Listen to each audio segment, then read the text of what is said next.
ক্ষমতা আসলো তখন এই প্রশ্নটা বিএনপিকে কেন করা হয়নি, বিএনপি কেন সাম্প্রদায়িক সমালোচনা হয়েছে, তাহলে ওই সমালোচনা এখনো হওয়া উচিত। অবশ্যই এখনো হওয়া উচিত, আরো হওয়া উচিত, সকলেরই করা উচিত। এই জামাতকে নিয়ে সকলেই রাজনীতি না যে বিএনপির একদম ঊর্ধ্বতন পর্যায়ের কেউ আওয়ামী লীগের ঊর্ধ্বতন পর্যায়ের মানুষদের সাথে বৈঠক করে এই নির্বাচনটা হয়েছে বিএনপি প্লাস আওয়ামী লীগের একটা আমাদের যে চলাটা, এই চলাটা খুব কঠিন হয়ে যাবে। আমরা আমাদের জায়গা থেকে কয়েকবার এটার প্রচেষ্টাও নিয়েছিলাম যে এই পদের যে মানুষটা আছে, লক্ষ লক্ষ মানুষ গান গাচ্ছে এবং চোখে পানি চলে আসছে, ভাইয়ের মায়ের এত স্নেহ কোথায় গেলে পাবো কেহ, মুক্তির মন্দির ও সোপানো তলে কত প্রাণ হলো বলে আমরা করছেন। আপনারা নিশ্চয়ই বুঝতে পারছেন কি নিয়ে আজকে আলোচনা হবে, এবং এই আলোচনায় অংশ নিতে আমাদের মধ্যে এসেছেন দুজন অতিথি। মাহবুব আজিজ, তিনি সাংবাদিক, লেখক, কলামিস্ট। আমি অবশ্য তাকে লেখক বলতেই বেশি পছন্দ করি। সাংবাদিকতা বা অন্যান্য বিষয়গুলি অনেক সময় মানে যেটা করতে হয় গ্রাসাচ্ছাদনের জন্য করতে হয়, কিন্তু মাহবুব আজিজ আসলে লেখক, এবং লিখতে পারলেই আমার মনে হয় আমরা অনেকে খুশি হতাম, কিন্তু আমরা সেটা পারি না। এবং তার সঙ্গে আছেন একজন সে সুবক্তা, সার্জিস আলম, মুখ্য সংগঠক, উত্তরাঞ্চল এনসিপি। অনেক ব্যস্ত ছিল বলে টেলিভিশনে খুব একটা আসতো না, সারাক্ষণ সামনে 20-30টা ক্যামেরা এবং মাইক্রোফোন। আজকে আমরা সুযোগ পেয়েছি তাকে এখানে কিছু প্রশ্ন করার, এবং আপনারাও আছেন আমাদের সঙ্গে। ইউটিউবে আমাদেরকে দেখতে চাইলে দেখতে পাবেন @নেক্সাস টেলিভিশন লাইভ এই ঠিকানায়, আর যদি ফেসবুকে দেখতে চান তাহলে নেক্সাস টিভি ডিজিটাল বিডি। আমরা সার্জিসকে একটু সাসপেন্সেই রাখি, মাহবুব আজিজকে জিজ্ঞেস করি। আমরা দেখতে পাচ্ছি মাহবুব আজিজ যে এই 21শে ফেব্রুয়ারিকে ঘিরে ভাষা নিয়ে একটা তর্ক শুরু হয়েছে, ফুল দেয়া নিয়ে একটি বিতর্ক শুরু হয়েছে। ফুলের বিষয়টা হয়তো আমরা সার্জিসকে জিজ্ঞেস করবো একটু, কিন্তু ভাষার বিষয় আপনার কাছে জানতে চাই। ভাষা তো প্রবহমান নদীর মতো, এখানে শব্দ আসবে, শব্দ হারিয়ে যাবে, কিন্তু কিছু কিছু শব্দ রাজনৈতিকভাবে ব্যবহার হচ্ছে এরকম অভিযোগ এসেছে, যেমন ফয়সালা, বন্দোবস্ত, মীমাংসা, ওয়াদা। এখন আর বলছে না কেউ কথা দিলাম, বলছে ওয়াদা করলাম, এরকম আর কি। এবং তার মধ্যে ইনকিলাব, এরকম শব্দ আসছে, এবং এই শব্দগুলিকে ঘিরে কেউ কেউ আপত্তি করেছেন যে এইগুলি আসলে রাজনীতির ভেতর দিয়ে একসময় যে সংস্কৃতিকে তমদ্দুন বলা হতো ওইরকম একটা জায়গায় নিয়ে যাওয়ার একটা প্রচ্ছন্ন চেষ্টা আছে। আপনার কি মনে হয় যে এই অভিযোগ কি সত্য? আর যদি সত্য হয়েই থাকে তাহলে হঠাৎ এটি কেন হচ্ছে? এটি তো গত 52 বছর আমরা দেখি নাই। ধন্যবাদ, শুভেচ্ছা সার্জিসকে, খুব প্রাণবন্ত উজ্জ্বল মুখ। হ্যাঁ অবশ্যই, এবং ভবিষ্যতের রাজনীতিতে আমাদের আরো গভীর ভূমিকা রাখবে বলে আমরা মনে করি। আমরা স্বপ্ন দেখি এই তরুণদের চোখে। দেখুন, যেই প্রসঙ্গটি আপনি তুললেন, ইনকিলাব জিন্দাবাদ, এটার ঘটনাটা কিন্তু জিন্দাবাদ তো পুরনো, কিন্তু ইনকিলাব জিন্দাবাদ এই শব্দটি এসেছে 1921 সালে। উর্দু কবি উনি এটা লিখেন, হাসমত জামামি এরকম একটি নাম, এবং এটা কিন্তু বামপন্থীরা তারপর নিজেদের স্লোগান হিসেবে, এটা মূলত বামপন্থীদের স্লোগান। ভগৎ সিং বলে একজন রাজবন্দী, তিনি ফাঁসির মঞ্চে দাঁড়িয়ে ইনকিলাব জিন্দাবাদ বলেন, এবং ইনকিলাব জিন্দাবাদটা এটা বামপন্থীরা বিভিন্ন সময়, আমাদের এখানেও মাহবুবুল হক সাহেব পর্যন্ত বাসদের ব্যবহার করেছেন, আরও অনেকে ব্যবহার করেছেন সবসময়। এটা নিয়ে কোনো আপত্তি আসতো না, কারণ ইনকিলাব জিন্দাবাদ অথবা নানান রকম শব্দ, অনেকেই জয় বাংলা বলছেন, কেউ বাংলাদেশ জিন্দাবাদ বলছেন, এটা নিয়ে কখনোই আপত্তি আসবার কথা নয়। কারণ যে কোনো প্রবাহমান ভাষায় নানান দেশে শব্দ আসবেই। যখন ভাষা জীবন্ত থাকবে, সক্রিয় থাকবে, বিভিন্ন জায়গা থেকে শব্দ আসবে এবং ভাষাকে আরও জীবন্ত, গতিশীল করবে, এটাই স্বাভাবিক। কিন্তু হঠাৎ করে কেন ইনকিলাব, এবং ওই রাতে কেন কারো মুখে আমরা আমার ভাইয়ের রক্তে রাঙানো 21শে ফেব্রুয়ারি শুনলাম না? আমরা তো জানি যে এটা লাইন ধরে যাবে সবাই, এবং খালি পায়ে এই গান গাইতে গাইতে যাবে, এইভাবেই তো আমরা শৈশব দেখে এসেছি। লন্ডনের বাংলাদেশ দূতাবাসে আমরা দেখেছি যে ধর্মীয় সঙ্গীতও গাওয়া হচ্ছে। হ্যাঁ, এবং এখানে দেখা যাচ্ছে সেখানে জোরে জোরে ইনকিলাব জিন্দাবাদ, ইনকিলাব জিন্দাবাদ করা হচ্ছে। এবং এটা কেন? এবং আপনি খেয়াল করুন, যখন আমরা আগস্টের 2 তারিখ 3 তারিখ, সার্জিস সবচেয়ে ভালো এখানে রাত সাক্ষী হতে পারে, 2 তারিখ 3 তারিখ 4 তারিখ যে গান আমরা শুনলাম, ধনধান্যে পুষ্পে ভরা, এবং সেটা লক্ষ লক্ষ মানুষের জীবদ্দশায় এর চেয়ে বড় দৃশ্য আমার বোধহয় আর দেখার সৌভাগ্য হবে না। লক্ষ লক্ষ মানুষ গান গাচ্ছে এবং চোখে পানি চলে আসছে, ভাইয়ের মায়ের এত স্নেহ কোথায় গেলে পাবো কেহ, মুক্তির মন্দির ও সোপানো তলে কত প্রাণ হলো বলে। আমরা কিন্তু 18 মাসে এনসিপির কারো মুখে গানগুলা শুনি নাই। আমরা শুনেছি জান জবা। এনসিপি কে আলাদাভাবে বলতে পারেন কি? বলতে না, হচ্ছে আমার এই মনে হয় কারণে না। আমি একটু শেষ শুধু করি। এনসিপি না কিন্তু তুষার ভাই, আমি যেহেতু প্রশ্নটা করেছেন, আমি পুরো প্রসঙ্গটা আমি আমার মতো করে শেষ করি। সেটা হচ্ছে যে এনসিপির যে গণ অভ্যুত্থানজয়ী ছাত্ররা, তারাই একটা রাজনৈতিক দল করেছে এবং তারাই ওই গণ অভ্যুত্থানের একটা বড় চিত্র আমাদের সামনে বারবার নিয়ে এসছে। নতুন বন্দোবস্ত বলুন, রাজনৈতিক বন্দোবস্ত, ইনকিলাব জিন্দাবাদ, ইনকিলাব মঞ্চ হয়েছে, সব কিছু এগুলো এনসিপির ডালপালার মতো করেই আমরা দেখেছি, যারা আমরা তখনকার এবং পরবর্তীতে পর্যবেক্ষক বা বিভিন্নভাবে অংশীজন ছিলাম। এবং তারাও কিন্তু সেটা অস্বীকার করে না, তারাও বলে যে আমরা গণ অভ্যুত্থানের, এখনো যেই প্রশ্নগুলো আসবে সেখানে। কিন্তু আমরা 18 মাসে, ঠিক আছে আপনার কথা মতো এটাও আমি বলতে পারি, ঠিক আছে এনসিপি না হয়, কার মুখে আমরা শুনেছি সেই গানগুলো? কার মুখে আমরা শুনেছি? যে তরুণদের মুখে শুনেছি, বয়োজ্যেষ্ঠ যারা ছিলেন গত তাদের মুখে 18 মাসে শুনেছি। শুনি নাই। 18 মাসে শুনি নাই, কিন্তু আমি নিজেও কিন্তু এই গান গেয়েছি এই 18 মাসে তখন আমি আপনি গান গাওয়ার কোনো মঞ্চ পাই নাই। আমরা মঞ্চ পেয়েছি ইনকিলাব জিন্দাবাদ, মঞ্চ পেয়েছি জবান, জান জবান, তারপরে কি আজাদি, এই সব শব্দ আমরা শুনেছি। এই শব্দগুলো এবং এইভাবে কিন্তু কোরাসে এতখানি এগিয়ে এসে বলার প্রত্যয়টা কিন্তু আমরা 24-এর ওই জুলাই আগস্টে দেখিনি। আমি ওই পার্থক্যটার কথা বলছি। এবং তখন মনে হচ্ছিল এটা ভারতীয় আধিপত্যবাদের বিরুদ্ধে এক ধরনের দাঁড়িয়ে যাওয়া, যে জয় বাংলা স্লোগানটাকে বাদ দিতে হবে বা বাংলাদেশ জিন্দাবাদটাকে বাদ দিতে হবে। আপনি যখন কোনো কিছু একটা জোর করে চাপিয়ে দিবেন, তখন কিন্তু আসলে সন্দেহটা জাগে। এবং এই সন্দেহের সঙ্গে মিলে তখন যে পাঠ্যপুস্তকের যে বই, বিসিএস পরীক্ষার প্রশ্ন থেকে উঠিয়ে দেওয়া হলো মুক্তিযুদ্ধ, হলো প্রতিরোধ যুদ্ধ, তারপরে পাকিস্তান হানাদার বাহিনী হয়ে গেল শুধু হানাদার বাহিনী, মুক্তিযুদ্ধের ভাস্কর্য ভাঙা হলো লাগাতার, আপনার 32 নম্বর ভাঙা হলো এবং বলা হলো মুজিব হচ্ছে কাল্ট, এই কাল্টকের হাত থেকে মুক্তিযুদ্ধের ইতিহাসকে বাঁচাতে হবে। এই সব কিছু মিলিয়ে আমার মনে হয় যে এই যে ইতিহাসের অতীত যাত্রা এবং অতীতমুখী একটা অন্ধকার যাত্রার সাথে আমি এই শব্দগুলোকে মিলাতে চাই। এবং আমার কাছে মনে হয়, ব্যক্তিগতভাবে আমার মনে হয় যে একটা পর্দা সামনে, মঞ্চের বা থিয়েটারে আমরা যে পর্দা দেখি, সেই পর্দার ভেতর থেকে কিন্তু অভিনেতারা বেরোয়, গ্রিন রুম থেকে। আপনি জানবেন, আপনিও জানবেন, আমরা ইনকিলাব এবং আজাদি দেখেছি গ্রিন রুম থেকে বেরিয়ে আসা কিছু উচ্চারণ, আর গ্রিন রুমে আরো অনেক শব্দ এবং অনেক ঘটনা হয়তো ঘটছে। আমরা আগামীতে সেগুলো দেখব। সার্জিস, কিছু অভিযোগ এসেছে। একটি হচ্ছে যে ওই গানগুলি আর গাওয়া হচ্ছে না সেইভাবে, বরং এই গানগুলি যেখানে গাওয়া হতো, এটা আমার একটা প্রশ্ন, উদীচিতে আগুন দিয়েছে কে বা কারা, এবং সেটা কিন্তু তেমন কোনো বিচার বা তেমন কোনো প্রতিক্রিয়া, রাষ্ট্রীয় প্রতিক্রিয়া আমরা খুব একটা লক্ষ্য করি নাই। হ্যাঁ হয়েছে, খারাপ হয়েছে এরকম বলেছে, এবং পাশাপাশি কিছু কিছু শব্দ নিয়ে আপত্তি এসেছে। কিন্তু ওই সময় কিন্তু আমরা দেখেছি গ্রাফিটিতে শুধু বাংলা, আমরা ওই সময় গানগুলিতে দেখেছি শুধু বাংলা, এবং ধনধান্য তো সবাই গিয়েছে, মুক্তির মন্দির ও সোপানো তলে গিয়েছে, তারপরে কথা ক গিয়েছে, অনেকগুলি র্যাপ গান সেখানে হয়েছে, শোনো মহাজন গান হয়েছে, সেইখানে তো এই ধরনের শব্দ ছিল না। হঠাৎ এই শব্দগুলি আসলো কেন, বা এটা আসার পেছনে কি আসলে রাজনীতি আছে, নাকি এইটাই নতুন বাংলা, মানে বাংলা ভাষার নতুন যাত্রা? অসংখ্য ধন্যবাদ ভাই।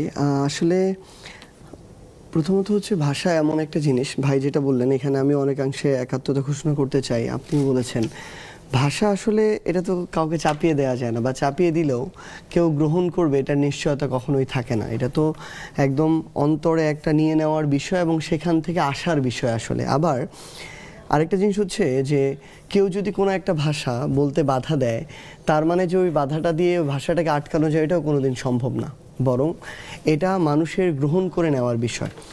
আমরা এই জুলাই অভ্যুত্থানের সময় আমি আমার জায়গা থেকে মনে হয় সবচেয়ে বেশি যে গানটা গেয়েছি সেটা হচ্ছে মুক্তির মন্দির ও সোপানো তলে। তো এবং এখনও সর্বশেষ 1 মাসেও আমার ফেসবুকের টাইম লাইনে গেলে দেখা যাবে, পেজে বা আইডিতে অবশ্যই এই গান ব্যাকগ্রাউন্ডে দিয়ে আমাদের ওই জুলাইয়ের স্মৃতিচারণগুলো আছে।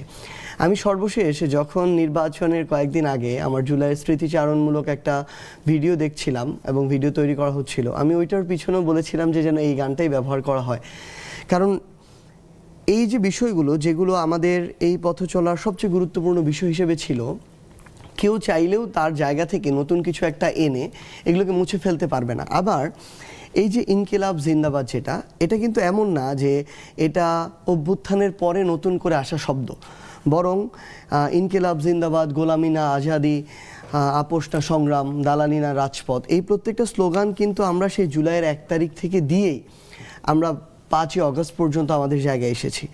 তো সেই জায়গা থেকে আমার কাছে যে জিনিসটা মনে হয় যে এই প্রত্যেকটা ভাষা এটা তো সময়ের সাথে সাথে শত বছরে যুগের পর যুগে গিয়ে কিছু শব্দ নতুন করে আসে, কিছু শব্দ চলে যায়, এবং আমরা আমাদের জায়গা থেকে ধরেন আজকে থেকে কয়েক যুগ আগে যেভাবে সাধু ভাষা ব্যবহার হতো প্রত্যেকটা লিখনি থেকে শুরু করে সব জায়গায়, মানুষের কমফোর্টনেসের জায়গা থেকে ধীরে ধীরে কিন্তু আমাদের চলিত ভাষাটা চলে আসলো, কথা থেকে শুরু করে লেখা সব প্রত্যেকটা জায়গায়।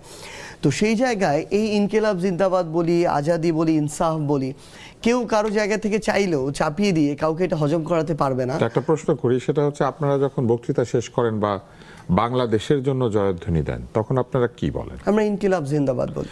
ইনকিলাব তো বিদ্রোহের জিন্দাবাদ, কিন্তু বাংলাদেশের জিন্দাবাদ কি? না ভাই, মানে আমাদের কাছে যেটা মনে হয়, মানে আমরা তো ওইটাই বলি যে বিপ্লবটা এটা একটা ইউনিভার্সাল স্লোগান। ধরেন বিদ্রোহ বিপ্লব জিন্দাবাদ মানে দীর্ঘজীবী হোক, বেঁচে থাকুক। এটা তো ধরেন আপনি ইন্ডিয়াতে গিয়ে দিল এটা ইনকিলাব জিন্দাবাদ বললে, ইন্ডিয়ার ইনকিলাবির যারা তারা বলবে যে হ্যাঁ ঠিক আছে এটা আমাদের স্লোগান। কিন্তু আমাদের স্লোগান কোনটা? মানে এই দেশের জন্য আপনারা কোন স্লোগানটা ব্যবহার করেন? আমরা দেখেন যে বিপ্লবটা থেকে আমাদের উঠে আসা, আমাদের, আপনিও এটাতে স্বীকার করবেন, আমাদের এই বিপ্লবটা কোনো পূর্ণ বিপ্লব হয়নি আসলে।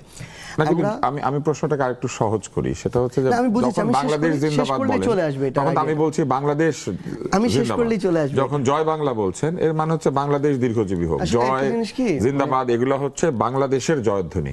ইনকিলাব কি বাংলাদেশের জয়ধ্বনি নাকি বিদ্রোহ বিপ্লবের জয়ধ্বনি? যে কোনো দেশের বিপ্লবীরাই তো এটা দিতে পারে। আমি আবার আপনার প্রশ্নটা শুরুতেই বুঝেছি, আমি উত্তরটা শেষ করলেই চলে আসবে। সেটা হচ্ছে মানে বাংলা বা বাংলাদেশ থাকলেই সেখানে আসলে বাংলাদেশকে ধারণ করা হয় কথায় বা কাজে, এটা আমরা মনে করি না। আমরা আমাদের জায়গা থেকে মনে করেছি যে এই বিপ্লব বা অভ্যুত্থানটা থেকে আমরা উঠে এসেছি, ওইটা এখনো পূর্ণ হয় না। ওইখানে যে মানুষের, এই বাংলাদেশের মানুষের যে আকাঙ্ক্ষা ছিল, বাংলাদেশের মানুষের যে চাওয়া পাওয়া ছিল, সেটা আমাদের সীমাবদ্ধতা থেকে হোক, আমাদের সবার পিছু টান থেকে হোক না কেন, কোনো না কোনো কারণে, একটা অনেক বড় অনেকগুলো কারণের যার জন্য আমরা আমাদের এই বিপ্লবটা এখন পর্যন্ত সম্পূর্ণ করতে পারি নাই। আমাদের মনে হয়েছে বা আমরা এখনো মনে করি যে আমরা যদি এটাই সম্পূর্ণ করতে পারি, 24-এ আপনি যে উদ্দেশ্যে, ভাই যে উদ্দেশ্যে শহীদ মিনার গিয়েছিলেন বাংলাদেশটার যে পরিবর্তন দেখার জন্য, ওইটা যদি আমরা ওই পরিবর্তনটা পূরণ করতে পারি বা পরিবর্তনটা নিয়ে আসতে পারি, তাহলেই আমাদের বাংলাদেশের মানুষের আকাঙ্ক্ষাটা অটো পূরণ হয়ে যাবে। তো এটার জন্য বাংলাদেশের নাম ঝোপে ঝোপে ওইটা পূরণ করতে হবে, এটা আমাদের জায়গা থেকে নট নেসেসারি। আমরা বরং মনে করি আমাদের ওই উদ্দেশ্যটা যদি সফল হয় তাহলে বরং মানুষের আশা আকাঙ্ক্ষাটা পূর্ণ হবে। আর এটা এমন না যে আমরা 24-এর অভ্যুত্থানের পর নতুন করে নিয়ে এসেছি এই শব্দটা, এটা কিন্তু আমাদের ওই শব্দ বা ওই স্লোগান যেটা দিয়ে 1 জুলাই থেকে আমাদের আন্দোলন শুরু হতো, আবার আন্দোলন শেষও হতো। সো আমরা ওইটা আমাদের জায়গা থেকে কন্টিনিউ করছি। এখন মানুষ যদি তাদের জায়গাটা একসেপ্ট না করে, তখন আমরা দলীয়গতভাবে হয়তো চিন্তা করব যে মানুষের তাহলে একসেপ্ট মানে কোনটা করছে ওই জায়গায়। কিন্তু আমরা দেখছি মানুষ দিনে দিনে এটাকে গ্রহণ করছে। এই স্লোগান যখন আমরা এখন মাঠ পর্যায়ে একটা নির্বাচন করে আসলাম, আমরা যখন একটা গ্রামে পথে প্রান্তরে গিয়ে এই স্লোগান দেই, প্রত্যেকটা মানুষ, তার বয়স 10 বছর হোক 60 বছর হোক, তারা এই স্লোগানে গলা মিলায়। কারণ ওই 36 দিনে এই একটা স্লোগান দিয়ে গলা মিলিয়েই তারা একটা অভ্যুত্থানের শেষ পর্যন্ত দেখেছে। আপনাদের বিপ্লব এখনো সফল হয় নাই, সফল হলো। সফল হওয়ার পরে যখন বাংলাদেশ নতুনভাবে আপনারা রাষ্ট্র এবং বাংলাদেশকে বিনির্মাণ করবেন, যেটা আপনারা বলেছেন যে নতুন রিপাবলিক, নতুন বাংলাদেশ, তাহলে সেই বাংলাদেশের জয়ধ্বনিও কি ইনকিলাব জিন্দাবাদই থাকবে? না না, খুব স্বাভাবিকভাবেই যদি আমাদের সেই জায়গা থেকে মনে হয় যে আমাদের যে কাঙ্ক্ষিত বাংলাদেশ, এই বাংলাদেশ আমরা পেয়েছি, তাহলে সময়ের সাথে সাথে বাংলাদেশ তো এখনো আছে, এই বাংলাদেশের কোনো জয়ধ্বনি নাই। না, অবশ্যই এটার মধ্যেই তো জয়ধ্বনি। তাহলে আমাদের এই জুলাই যেটা ছিল ভাই, এই জুলাই তাহলে বাংলাদেশ কেন্দ্রিক কোনো জয়ধ্বনি ছিল না। ধরেন পাকিস্তানে গিয়েও যদি আমরা বলি, আফগানিস্তানে গিয়েও যদি বলি, শ্রীলঙ্কাতে গিয়েও যদি বলি, ভুটানেও যদি বলি, ইনকিলাব জিন্দাবাদ মানে ইনকিলাব জিন্দাবাদ। ইট ইজ লাইক সূর্য পশ্চিম দিকে উঠে, এটা তো ওইরকম একটা কথা যে আপনি বিদ্রোহের জন্য জয়ধ্বনি দিচ্ছেন, বিপ্লবের জন্য জয়ধ্বনি দিচ্ছেন, পরিবর্তনের জন্য জয়ধ্বনি দিচ্ছেন, কিন্তু রাষ্ট্রের একটা রাষ্ট্রীয় জয়ধ্বনি আছে না? না, তাহলে দেখেন মানে আমরা আমাদের জায়গা থেকে যেমন যখন কেউ বলে long live Cuba, long live America, ওরা ভুল করছে। ওদেরকে বলা উচিত ছিল যে লং লিভ কমিউনিজম, মানে কিউবা থেকে বলা উচিত ছিল লং লিভ কমিউনিজম। আমরা আমাদের জায়গা থেকে বরং এটা তো আমি আরো বড় এই জায়গাটাতে দেখি যে আমার লং লিভ রেভলিউশন। ভাই আমার আমার এই স্লোগানটা বরং আমি আরো এই জায়গা থেকে দেখি যে আমার এই স্লোগানটা যেমন আমি যখন এখানে বাংলাদেশে বলি বাংলাদেশ কানেক্ট করতে পারে, আমার এই স্লোগান পুরো বিশ্বকে আরেকটা মুক্তিরও বার্তা দিচ্ছে। পুরো আপনার ভাষ্য অনুযায়ী তাহলে পুরো বিশ্ব কানেক্ট করতে পারে। আমি যখন ইনকিলাব জিন্দাবাদ আমার অভ্যুত্থানে যার যার ভাষায় কানেক্ট করে, আমি আমার কিউবানরা তো আর এটা বলবে না, কিউবানরা তার ভাষায় বলবে, স্প্যানিশে বলবে। আমরা যখন আমাদের জায়গায় জুলাইয়ের সময় এই স্লোগানটা দিয়েছি তখন তো তাহলে মানুষের জায়গা থেকে প্রশ্ন আসা দরকার ছিল যে যেই স্লোগানটা আপনারা দিতেছেন এই স্লোগানে তো কোথাও বাংলাদেশ ধারণ করে না, আমাদের আশা আকাঙ্ক্ষা ধারণ করে না, তাহলে স্লোগান পরিবর্তন করেন। এটা কারো থেকে আসে নাই, বরং এই শব্দের এই জায়গা থেকে আরো বেশি মুখ্য ছিল যে দাবিটা কাদেরকে নিয়ে করছে, দাবিটা কিভাবে করছে, সেটাতে তারা আপোষহীন কিনা, তাদের চিন্তা চেতনায় মননে মগজে কথায় কাজের সাথে মিল আছে কিনা। আমরা আমাদের জায়গা থেকে তখনও এটা ধারণ করেছি, আমরা এখন এটা ধারণ করি। আমরা যে স্লোগানটা দিচ্ছি এটা বাংলাদেশের জন্য, বাংলাদেশের মানুষের মুক্তির জন্য, এবং আগামীতে কোনোদিন যদি এই মুক্তিটা আমরা পাই তখন সময়ের চাহিদায়, মানুষের চাহিদায়, বাংলাদেশের চাহিদায় যদি মনে হয় যেটার পরিবর্তন করা দরকার আমরা পরিবর্তন করবো, কোনো সমস্যা নেই। তো এখন আমি একটু চ্যাট জিপিটিতে গেলাম, গিয়ে বললাম যে লং লিভ রেভলিউশন বিভিন্ন ভাষায় বলেন। চ্যাট জিপিটি বলছে ইনকিলাব জিন্দাবাদ হিন্দি অ্যান্ড উর্দু, ভিভা লা রেভলিউশন সেটা হচ্ছে স্প্যানিশ, ভিভা লা রেভলিউশন এটা হচ্ছে ফ্রেঞ্চ, ল্যাটিনে হচ্ছে রেনোভে ভিভিয়ান্তে, আর রাশিয়ানে আমি পড়তে পারছি না। তো আপনি আমাকে বলেন তাহলে তো এইটা তো চ্যাট জিপিটিও বলে এটা হিন্দি আর উর্দু, এটাকে তো আমাদের সাথে যুক্ত করে না ভাই। তাহলে মানে ধরেন আমরা আমাদের জায়গা থেকে তাহলে তো আমরা যেহেতু জেনজি কিছু হলেই চ্যাট জিপিটি কে কিছু জিজ্ঞেস আমরা এখন আমাদের জায়গা থেকে যত বেশি মানে যে ভাষাগুলো ব্যবহার করি, আপনি জেনজি বলতে যাদেরকে বুঝাইতেছেন আমি এখানে গ্যারান্টি দিয়ে বলতেছি তাদের প্রত্যেক দিনের ব্যবহারের 50% বেশি শব্দ বাংলা না। তাদের ওই শব্দগুলো কোনো না কোনো হয়তো ইংরেজি হতে পারে, হয়তো ফার্সি হতে পারে, হয়তো উর্দু হতে পারে, হয়তো হিন্দি হতে পারে, আপনি দেখবেন এগুলো। তার মানে তারা কি তাদের জায়গা থেকে বাংলাদেশ বা আমার এই যে মাতৃভূমি এটার বাইরে যদি ইংরেজি শব্দ ব্যবহার করে ওইগুলাকে কেন্দ্র করে ওই দেশের স্বার্থ, ওই দেশের উদ্দেশ্য এগুলোর দ্বারা বেশি প্রভাবিত কিংবা এগুলোকে তারা বেশি ধারণ করে? আপনার কি মনে হয় না যে এরকম একটা দেশ যদি তৈরি হয় যেখানে অর্ধেক লোক অন্য ভাষায় চিন্তা করে, তাহলে শেষ পর্যন্ত আতিফ আসলাম এসে গান গাইলে ওরা কাঁদতে কাঁদতে শুয়ে পড়বে না, অন্য ভাষায় চিন্তা করে না। কিন্তু সাবিনা ইয়াসমিনের গান শুনলে তারা কাঁদতে কাঁদতে শুয়ে পড়বে না, কারণ ওই ভাষাটা তারা বোঝে না। না, এরকম না ব্যাপারটা ভাই, আপনি এটা ভুলভাবে ব্যাখ্যা করতেছেন। আমি বলি এটা ব্যাপারটা এরকম না, ব্যাপারটা হচ্ছে মানে সহজবোধ্যতার একটা বিষয়। আতিফ আসলাম হিন্দিতে গান গায় কিন্তু পাকিস্তানের লোক। আপনি বলেন লাস্ট এক বছরে আপনি দ্বিচক্রযান কতবার বলেছেন? না, দ্বিচক্রযান বলি না, কারণ ওইটা হচ্ছে ব্যাকরণের যে ভাষা শব্দগুলি বিদেশি ভাষা আমরা নিয়মিত ব্যবহার করি সেটা আমরা বলি না, কিন্তু আমরা বিমানবন্দর অনেক বলি, ওটাকে এয়ারপোর্ট কম বলি। আমরা কিন্তু বাসকে বাস বলি, কিন্তু রিকশাকে রিকশা বলি। রিকশা হচ্ছে একটা চাইনিজ এবং জাপানিজ শব্দ। সেম ভাবে ধর আমরা যেটাতে বসে আছি আমরা কমফোর্টেবলি খুবই ইজিলি এটাকে চেয়ার বলি, কিন্তু আমরা কেদার আমাদের জায়গা থেকে কমফোর্টেবল না। কিন্তু এইখানে তো তর্কটা না, তর্কটা অন্য জায়গাতে। এই বিষয়গুলি আমরা আত্মীকৃত করে নিয়েছি, যেমন বিশ্ববিদ্যালয় এবং ইউনিভার্সিটি দুইটাই আমরা। তাহলে আপনার এখানে যদি ইনসাফ বা ইনকিলাব জিন্দাবাদ আত্মীকৃত হয়ে যায়, কিন্তু মানুষ যদি গ্রহণ করে আপনি এটাতে বাধা দিবেন কেন?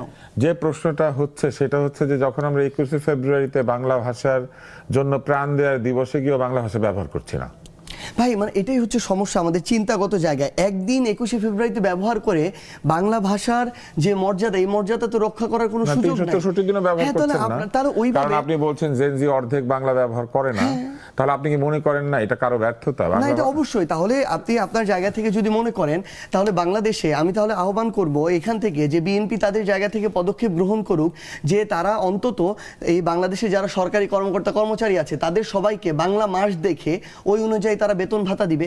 তারা তাদের জায়গা থেকে এই সিদ্ধান্তগুলি নিক যে প্রত্যেকটা জায়গায় অফিস আদালত শিক্ষা প্রতিষ্ঠান এই জায়গায় বাংলা ভাষার ব্যবহার এটাকে তারা নিশ্চিত করবে এবং এটাকে বাধ্যতামূলক করবে। এটা না করে যখন প্রত্যেকটা জায়গায় আমি এমন মেকানিজম তৈরি করি যে মেকানিজম আমার একটা গ্লোবালাইজেশনের মেকানিজম দেয়, যে মেকানিজম আমার এই ভাষাগুলোকে আরো সহজবোধ্য হিসেবে আমার সামনে প্রেজেন্ট করে ওইগুলো আত্মীকৃত করতে আমাকে সহযোগিতা করে, তখন আমি যদি আমার জায়গা থেকে একদম এরকম বলি ভাই এইরকম কিছু নতুন শব্দ পাবেন যেগুলো আমরা আমাদের জায়গা থেকে চাপিয়ে দেওয়ার চেষ্টা করব। বিতর্কটা খুবই ভালো হয়েছে, কিন্তু আমাদের 22 মিনিট হয়ে গিয়েছে। লাস্ট লাইনটা শুধু বলে দেই, শেষ করি। হ্যাঁ, এরকমও দেখা যাবে সময়ের সাথে সাথে এমন অনেক বাংলা শব্দ আমরা চাপিয়ে দিচ্ছি কিন্তু গ্রহণ করা হচ্ছে না, আবার এমন শব্দ নিজেই গ্রহণ করে নিবে। এমন অনেক ইংরেজি শব্দ চাপিয়ে দিচ্ছি গ্রহণ করবে না, বাট এমন অনেক শব্দ বাংলা ভাষার বাইরে গিয়ে হয়তো ইংরেজি শব্দটাকে গ্রহণ করবে শুধুমাত্র সহজবোধ্যতার কারণে। যাই হোক, খালে রবীন্দ্রসঙ্গীত নিষিদ্ধ হবার একটা চেষ্টা করা হয়েছিল এবং তখন বলা হয়েছিল বাংলা হচ্ছে ভারতীয় হিন্দুত্ববাদী ভাষা এবং সেইটাকে সহি করতে হবে, পবিত্র করতে হবে, এবং সেই কারণে উর্দু শব্দ সেখানে ঢুকিয়ে দেওয়া হয়েছিল। হ্যাঁ, অনেক ধরনের শব্দ। এবং তখন শামসুর রহমান একটা কবিতা লিখেছিলেন, বর্ণমালা আমার দুঃখিনী বর্ণমালা, সেখানে 3টি লাইন আছে, তোমার মুখের দিকে এখন যায় না তাকানো, এখন তোমাকে ঘিরে শ্যাকরার ঠুকঠাক, খিস্তি খেউরের পৌষ মাস, বর্ণমালা আমার দুঃখিনী বর্ণমালা। এই খিস্তি খেউর কি আমরা এখন শুনিনি? গত 18 মাস আমরা শুনিনি। এই খিস্তি খেউরগুলো এখানে আমি উচ্চারণ করতে চাচ্ছি না। যে শব্দগুলো মঞ্চে বলা হয়েছে, তারা বলা হয়েছে এটা হলো স্বৈরাচারের বিরুদ্ধে এই সব উচ্চারণ। স্বৈরাচারকে কি আমরা আহ্লাদ করে কথা বলবো? তাহলে এই যে শব্দগুলো, স্বৈরাচারকে যখন এই গালিগুলো দেওয়া হলো, সেটা কিন্তু জুলাই আগস্টে দিতে হয়নি। তখন কণ্ঠে গান ছিল, তখন কে নারী কে পুরুষ সেই প্রশ্ন উঠেনি। এই নারী পুরুষের বিভাজনটা শুরু হলো কিন্তু তারপরে এসে এই এনসিপি থেকে নারীরা দলে দলে পদত্যাগ করলেন, তারা চলে গেল জামায়াতের সাথে। এবং এই যে রাজনৈতিক একটা যোগসাজশের সাথে ভাষার সম্পর্ক আছে। এবং আমরা বুঝতে পারি না যে এত প্রাণবন্ত তরুণদের দল কি করে একটা সাম্প্রদায়িক দলের সঙ্গে বিলীন হয়ে যায়। আজকে যদি তাদের তারা বলেছে তারা সাম্প্রদায়িক না, তারা প্রগতিশীল মধ্যপন্থী। আচ্ছা, তারা তাহলে মানে আমি একটু শেষ করি বিষয়টা। অবশ্যই। হ্যাঁ, মানে যখন এই জামাতি বিএনপি একসাথে জোট করে 2বার ক্ষমতা আসলো, তখন এই প্রশ্নটা বিএনপি কে কেন করা হয়নি, বিএনপি কেন সাম্প্রদায়িক ছিল? তখন সমালোচনা হয়েছে। তাহলে ওই সমালোচনা এখনো হওয়া উচিত। অবশ্যই এখনো হওয়া উচিত, আরো হওয়া উচিত, সকলেরই করা উচিত। এই জামাতকে নিয়ে সকলেই রাজনীতি করেছে, এটা তো কেউ অস্বীকার করছে না। জামাতের যে প্রথমবার যখন তারা সরকারে গেলেন, এই মন্ত্রিত্ব তো বিএনপির কাঁধে চড়েই গিয়েছে এবং জামাত যখন যার কাঁধে চড়া দরকার কাঁধটা খুঁজে নিতে পারে এবং সেই কাঁধে এইবার এনসিপি কে তারা খুঁজে নিয়েছে। এনসিপির মতো একটা চমৎকার তারুণ্যদীপ্ত শক্তিকে তারা নিয়েছে, কারণ হচ্ছে 71-এর এই যে বিতর্কিত ভূমিকা তারা ফিল্টার করে নিতে চেয়েছে। এবং এনসিপিকে তারা যদি পকেটে নিয়ে নিতে পারে, তাহলে তাদের এই 71-এর যে বিতর্কিত ভূমিকাটা মানুষ ভুলে যাবে। এবং এই যে এখন আপনি বলছেন জামাত হচ্ছে সিগারেট, এনসিপি হচ্ছে ফিল্টার, ব্যাপারটা ফিল্টার্ড আর কি। এটা এই বিষয়টা হচ্ছে যে আমাদের সামনে যে একটা বড় রকমের রাজনৈতিক বিভাজন আমরা দেখতে পাচ্ছি, যে আওয়ামী লীগের যে অনুপস্থিতি, বিভিন্ন সঙ্গত তাদের কৃতকর্মের ফলে এটা কোনো সমস্যা নাই, এটা আরেকটা বিতর্ক। কিন্তু এখানে অনেক জোর করা হয়েছে। অন্তর্বর্তীকালীন সরকার যখন বিএনপি, জামাত, এনসিপি 3টি দলকে নিয়ে নিউ ইয়র্কে চলে যায়, এবং তখন কিন্তু এনসিপির দুজন ব্যক্তি, আক্তার হোসেন গিয়েছিল নিউ ইয়র্কে। জাতিসংঘের ইয়েতে গেছে, এবং তাসনিম যারা তখন এনসিপির ছিল, এবং তখন কোন বিবেচনায়, যার বয়স 1 বছর হয়নি। আপনি দেখুন, আমার লাস্ট বাক্যটা হচ্ছে এই সব কিছু মিললে আমরা একটা জিনিস খুঁজে পাই, সেটা হচ্ছে ওই 60 দশকের খিস্তি খেউরের পৌষ মাস, এবং সেই কারণে ইনকিলাব প্রয়োজন হয়েছে। না, ইনকিলাব তো খিস্তি না, ইনকিলাব তো এইটা প্রয়োজন হয়েছে। আপনার কাছে আসি, এই সমালোচনাটা আরো একটু শক্তিশালী হয়েছে যখন ছায়ানটেও আগুন দেওয়া হয়েছে, যে রবীন্দ্রসঙ্গীত বা রবীন্দ্রিক যে বিষয়গুলি, সেগুলি এক ধরনের ভারতীয় আধিপত্যবাদের একটা বাহন, এরকমও বলা হয়েছে। আমরা সার্জিস করে জিজ্ঞেস করি। এখন আরেকটি অভিযোগ এসেছে যে আপনারা সাম্প্রদায়িক শক্তির সঙ্গে গেলেন, এই অভিযোগটা আপনি অনেকবার উত্তরও দিয়েছেন। তারপর আমি একটু জানতে চাই যে এই মুহূর্তে বাস্তবতা কি, আপনারা কি এই ঐক্য কন্টিনিউ করবেন? মানে ধরেন আপনারা আপনাদের জায়গা থেকে, মানে কিছু মানুষ মিডিয়া থেকে শুরু করে টকশো বিভিন্ন জায়গায় সাম্প্রদায়িক বলে, মানে যাদেরকে একদম আমরা একটা কর্নার করে দিতে চেয়েছি, বাতিল করে দিতে চেয়েছি, তাদেরকে বাংলাদেশের অর্ধেকের কাছাকাছি মানুষ সমর্থন দিয়েছে। আর যাদেরকে অসাম্প্রদায়িক বলে আমরা মানে অনেক সুন্দর পলিসিগত জায়গায় যেই ধরনের বামপন্থার মানুষগুলোকে দেখেছি, কথা শুনেছি, শুনতেও ভালো লাগে, তারা 182টা আসনের মধ্যে 180টাতে জামানত হারিয়েছে। বাস্তবতা হচ্ছে আমরা এই জায়গায়, এই টকশো টেবিল থেকে শুরু করে এই আবদ্ধ এই শহুরে সমাজে ইট পাথরের যে জায়গা, এই জায়গায় যেভাবে বাংলাদেশটা দেখি, বাংলাদেশটা ওই জায়গায় নাই। বাংলাদেশের কোটি কোটি মানুষ তার জায়গায় যদি কাউকে গ্রহণ করে নেয়, আমি এই জায়গা থেকে যতই চিল্লাফাল্লা করি না কেন, বাংলাদেশের মানুষের মন থেকে তাকে আমি তুলে দিতে পারবো না। আমরা যখন এখন বিএনপিকে নিয়ে আমরা এই কথাটা কেন বলি না, তাহলে আমার এনসিপিকে এটা বলার আগে, এই এনসিপি ফিল্টার করেছে এটা বলার আগে এই জিনিসটা তো বিএনপিকে বলা দরকার যে তারা তাদের জায়গা থেকে ফিল্টারটা কেন করেছিল। এই অভ্যুত্থানে যখন তারা তাদের জায়গায় সক্রিয়ভাবে অংশগ্রহণ করলো, তখন তো আমাদের বলা দরকার ছিল যে তোমরা তো জামায়াত শিবির, তোমরা তো সাম্প্রদায়িক একটা রাজনৈতিক দল, তোমরা কেন অভ্যুত্থানে অংশগ্রহণ করবা, তোমরা চলে যাও। যখন বিগত 16 বছর ধরে তাদেরকে গুম খুন বিচার বহির্ভূত হত্যাকাণ্ড সবকিছু করা হলো, তখন আমরা আমাদের জায়গা থেকে এইটুকু তো বলতে পারতাম যে জামাত শিবির নামে যে একটা হত্যাযজ্ঞ করে গড়ে তোলা হচ্ছে, এটা তো করা উচিত না, অন্তত তারা তো মানুষ, এটা তো বন্ধ করা দরকার। ওই সময় আমরা আমাদের মুখটা বন্ধ রেখে আমরা ওই সময় আওয়ামী লীগের বিরুদ্ধে এগুলো নিয়ে কথা বলতে পারি নাই। আওয়ামী লীগ তাদের জায়গায় এই অপকর্মগুলো যখন করা শুরু করলো, আমার সিভিল সোসাইটি, আমার এই টকশো সমাজ থেকে শুরু করে আমার প্রত্যেকটা জায়গায় এডুকেটেড যারা সোসাইটি ছিল সবাই যখন ব্যর্থ হলো, এক একজন এক একভাবে তোষামদি করা শুরু করলো, ঠিক তখন বাংলাদেশের সাধারণ মানুষ নামলো, রিক্সা চালক নামলো, গার্মেন্টস কর্মী নামলো, শিক্ষার্থীরা নামলো। এগুলো নেমে একসাথে মিলে যখন একটা স্বৈরাচারের পতন ঘটালো, ওই পতন ঘটানোর সময় যে শব্দগুলো দিয়ে স্লোগান দেওয়া হয়েছে, সেদিন যদি সেগুলো শব্দ সমস্যা না হয়, তাহলে আমরা মনে করি আজকে সেগুলো নিয়ে নতুন করে সমস্যা তৈরি করা, আরেকটা ইস্যু ক্রিয়েট করার চেষ্টা করা হচ্ছে। আমরা আমাদের জায়গা থেকে মনে করতেছি কেউ যদি ইনকিলাব জিন্দাবাদ কিংবা আজাদি বা ইনসাফকে নিয়ে সমস্যা মনে করে, আমরা তাদেরকে বলবো আপনারা আপনাদের জায়গা থেকে যে শব্দগুলোকে আরো উপযুক্ত মনে করেন মানুষের সামনে নিয়ে আসেন। মানুষকে আমি আমার জায়গা থেকে শব্দ চাপিয়ে দিতে পারবো না, আপনারাও দিতে পারবেন না। মানুষ, এটা মানুষের উপরে ছেড়ে দেন যে মানুষ সেটা গ্রহণ করবে না বর্জন করবে। আমরা এনসিপি আমাদের জায়গা থেকে মনে হয়েছে যে আমরা 54 বছরে ওই অতীত ইতিহাস ঘষা মাজা করে মানুষ এগুলো এখন আর খায় না। মানুষ দেখে কে তার উপরে চাঁদাবাজি করে, মানুষ দেখে কে তার উপরে হত্যাযজ্ঞ করে তুলতেছে, খুন করতেছে, হুমকি দিতেছে, মিথ্যা মামলা দিতেছে। মানুষ দেখতেছে ওই লেগুনার একজন ড্রাইভার যখন চাঁদা দিতে চায় না, কোন দলের নেতাকর্মী এসে তাকে খুন করতেছে।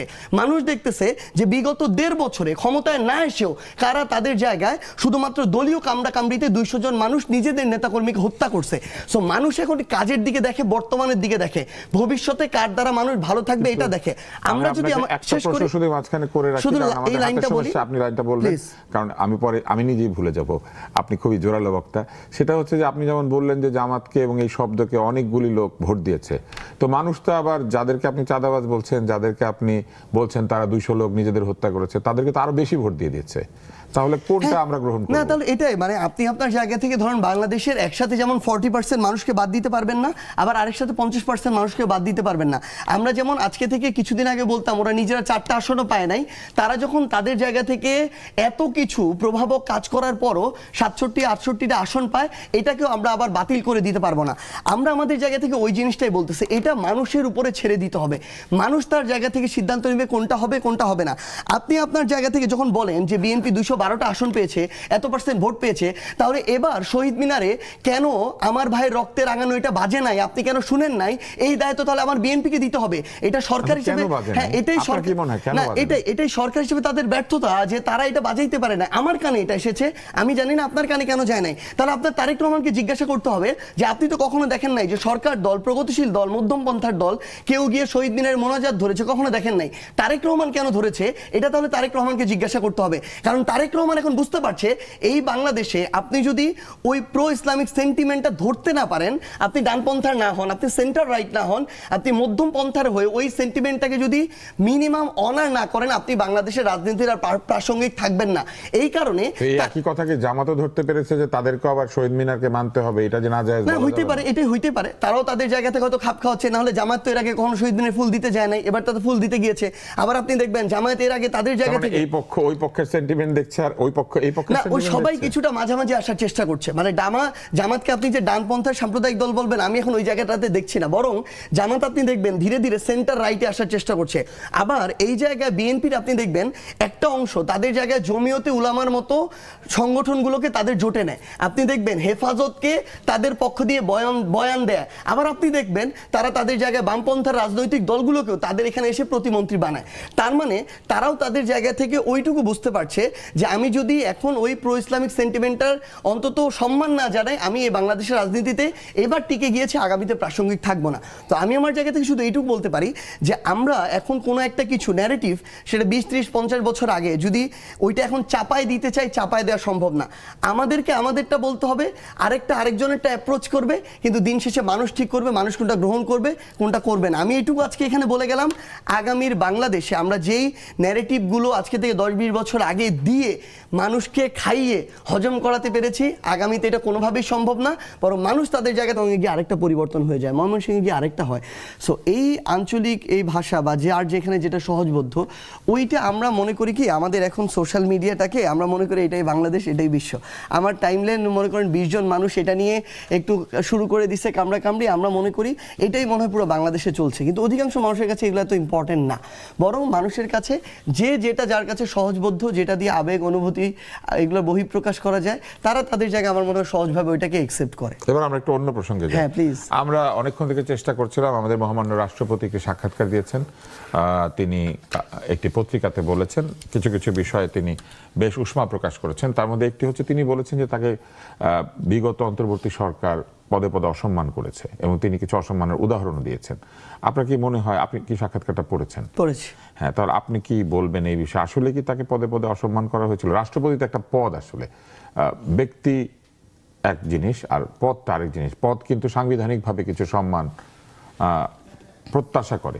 যখন অধ্যাদেশ জারি করাতে হয়েছে, আদেশ জারি করাতে হয়েছে, তাকে কিন্তু দিয়ে আদেশ জারি করানো হয়েছে, কিন্তু তখন তার এই সাংবিধানিক পদকে সম্মান করা হয়েছে। কিন্তু যখন তাকে অসম্মান করা হচ্ছে তখন সেই সাংবিধানিক পদটাকে সেইভাবে সম্মান করা হয় না। আপনি কি বলতে পারেন যে এই অভিযোগটাকে আসলেই সত্য, বা এটা সত্য তো অবশ্যই উনি বলেছেন, কিন্তু এইটা কি আপনারা কিভাবে দেখেছেন দলীয়ভাবে? না, এই পুরো সাক্ষাৎকারটা পড়ে আসলে আমার কাছে অন্য একটা জিনিস বেশি গুরুত্বপূর্ণ মনে হয়েছে। এটা খুবই একটা মাইনর জিনিস যেটা নিয়ে কথা হচ্ছে, কিন্তু আরেকটা গুরুত্বপূর্ণ জিনিস যেটা, যে এই জুলাই অভ্যুত্থানের পরে আমাদের জায়গা থেকে যখন মনে হয়েছিল যে আমরা যদি বাংলাদেশের যে কাঠামোগত সংস্কার পরিবর্তন এই জায়গাগুলো নিয়ে কাজ করতে চাই সবার আগে, তাহলে এই বাংলাদেশের এই রাষ্ট্রীয় গুরুত্বপূর্ণ সাংবিধানিক পদটাতে যে মানুষটা বসে আছে সেও তো শেখ হাসিনার রেখে যাওয়া আরেকটা অংশ। এই অংশটাকে রেখে আমরা আমাদের এই সংস্কারের এই যে পথ, এই যে পরিবর্তনের পথ, এই পথে আমাদের যে চলাটা, এই চলাটা খুব কঠিন হয়ে যাবে।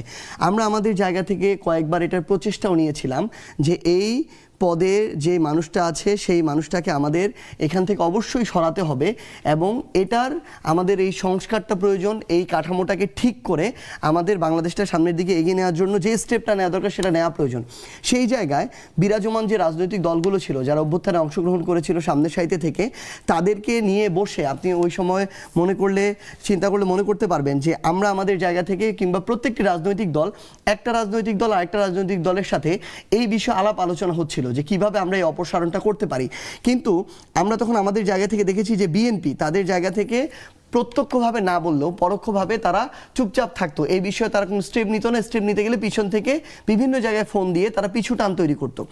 সেই জায়গায় আমাদের চুপ্পু সাহেব এবার এসে স্পষ্ট করলেন তার জায়গা থেকে যে বিএনপি আসলেই তাকে ওই জায়গায় টিকিয়ে রাখার জন্য সবচেয়ে শতভাগ তাদের জায়গা থেকে নিষ্ঠার পরিচয় দিয়েছে। তারা তো এই কথাটাই বলেছে যে সাংবিধানিক ধারাবাহিকতা এবং সাংবিধানিক পদের যে ধারাবাহিকতা, এটার জন্য তারা সমর্থন দিয়েছে। ব্যক্তি রাষ্ট্রপতিকে না, পদের রাষ্ট্রপতি। তাহলে অভ্যুত্থান কোন সাংবিধানিক ধারাবাহিকতা? এই অন্তর্বর্তীকালীন সরকার কোন সাংবিধানিক ধারাবাহিকতা? এই 26-এর নির্বাচন কোন সাংবিধানিক ধারাবাহিকতা?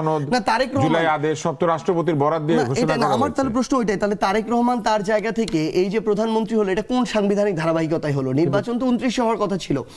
আমরা বরং আপনি যে জিনিসটা বললেন এইটাই আমাদের কথাটা ওই জায়গাতেই ভাই, এটা আসলে কি মানে আমরা আমাদের জায়গা থেকে এটা দুঃখজনক, এটা আমাদের এই দায় আমি স্বীকারও করি যে আমাদের এই অভ্যুত্থানটার পরে আমাদের জায়গা থেকে ওইটুকু ভূমিকা যেটুকু আমাদের পালন করা দরকার ছিল, যে স্টেপটা নেওয়া দরকার ছিল, আমাদের অভিজ্ঞতার ঘাটতির জায়গা থেকে বলেন কিংবা বিভিন্ন অসহযোগিতার কারণ থেকে বলেন, আমরা এগুলো করতে পারি নাই দেখে আজকে এই টকশো টেবিলে কিংবা কালের কণ্ঠর ওই সাক্ষাৎকারে কিংবা এই বিভিন্ন গুরুত্বপূর্ণ মিডিয়া হাউসের এখন টপিক হয়ে উঠেছে শেখ হাসিনার আমলের রাষ্ট্রপতির সাক্ষাৎকার। এটা আমাদের ব্যর্থতা, বরং তার জায়গা ওই জায়গা হওয়া দরকার ছিল শেখ হাসিনার জায়গায়, তাকেও বিচারের আওতায় নিয়ে আসা দরকার ছিল।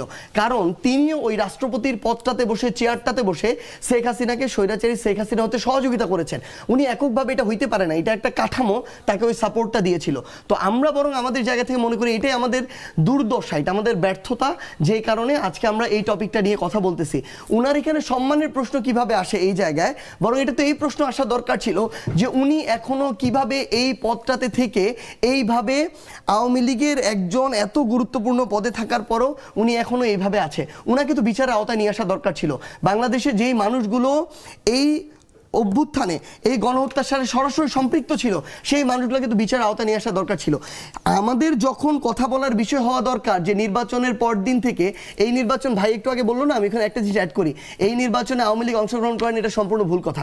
এই আওয়ামী লীগের শুধু আওয়ামী লীগের কিছু মাথা অংশগ্রহণ করে নাই, কিন্তু ওই মাথাগুলো নির্বাচন মেকানিজমে সরাসরি অংশগ্রহণ করেছে। আমি জানি না বিএনপির কেউ কারো জায়গা থেকে সরাসরি শেখ হাসিনা শুধু শেষ করি, আমরা আপনাকে এই পর্যায়ে ফেরত আসবো, আপনি এই লাইনটা শেষ করেন। হ্যাঁ, মানে আমার এখন মানে এটা আমরা জানি না যে বিএনপির একদম ঊর্ধ্বতন পর্যায়ের কেউ আওয়ামী লীগের ঊর্ধ্বতন পর্যায়ের মানুষদের সাথে বৈঠক করে এই নির্বাচনটা হয়েছে বিএনপি প্লাস আওয়ামী লীগের একটা সমন্বিত নির্বাচন, মাঠের ভোটও ওই কথাটাই বলে, না হলে কোনোদিন বিএনপি এককভাবে এই নির্বাচনে জয়ী হয়ে সরকার গঠন করতে পারত।